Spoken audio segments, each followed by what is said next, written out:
সম্মিলিত ইনকাম 27,000 টাকা। আচ্ছা আচ্ছা, তাহলে একজন যদি হয়, যদি ফ্যামিলি মেম্বার ফ্যামিলির মধ্যে একজন কাজ করে তবে তার ইনকামটা 20,000-এর মধ্যে, কিন্তু যদি ফ্যামিলির একের অধিক ব্যক্তিরা কাজ করেন সকলের সম্মিলিত ইনকামটা 27,000, 27,000 এর মধ্যে। না, এখানে 27,000 টাকা তখনই দরকার হবে যদি ধরুন একজন ইনকাম করেন, ওনার 20,000 টাকা ইনকাম নাই, ওনার ধরেন 17,000 টাকা ইনকাম আছে বা 13,000 টাকা ওনার বার্ষিক ইনকাম, তখন উনি চাইলে ওনার ওয়াইফ অথবা ওনার ভাই অথবা ওনার ফ্যামিলির কোনো মেম্বার যদি ইনকাম থাকে তাহলে দুটো সম্মিলিত আচ্ছা আচ্ছা আচ্ছা, ওকে, চমৎকার। আমরা আর কনফেশন যেটা ভাষাতে যেটা বলছিলাম, অসুস্থ ব্যক্তিদের এটা দরকার হবে না।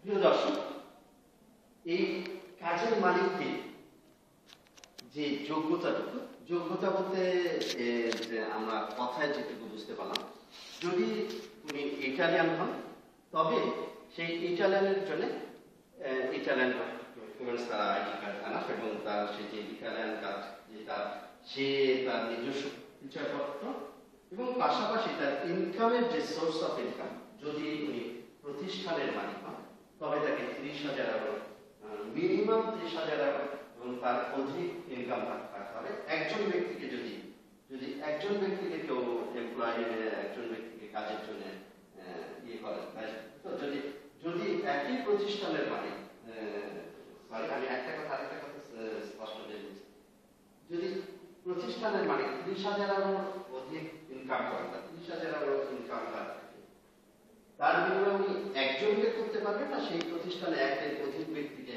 কাজে নিয়ে দিতে পারবেন।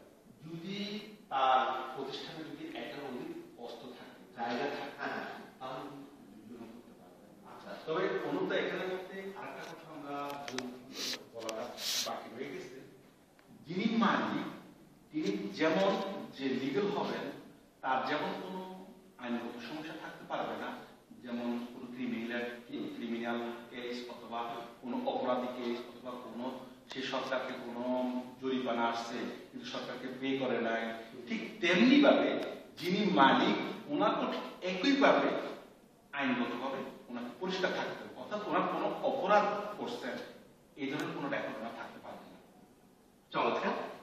আমরা শুনছিলাম শুধু শ্রমিককে নিষ্পাপ হলে হবে না, যিনি মালিক তাকেও নিষ্পাপ হতে হবে, তারও আইনগত কোনো সমস্যা থাকা চলবে না।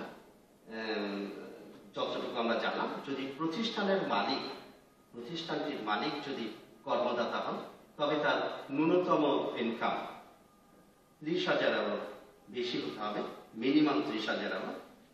যদি ডোমেস্টিক হেল্পের জন্য কাউকে কর্মদান করেন, সেই বাড়ির মালিকের জন্য সেই ডোমেস্টিক যিনি দিচ্ছেন গৃহকর্তা ইনকাম থাকতে হবে 20,000 এর বেশি।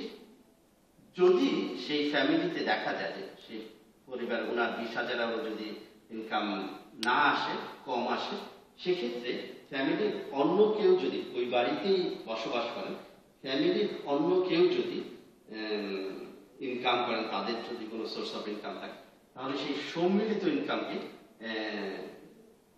গ্রহণযোগ্য।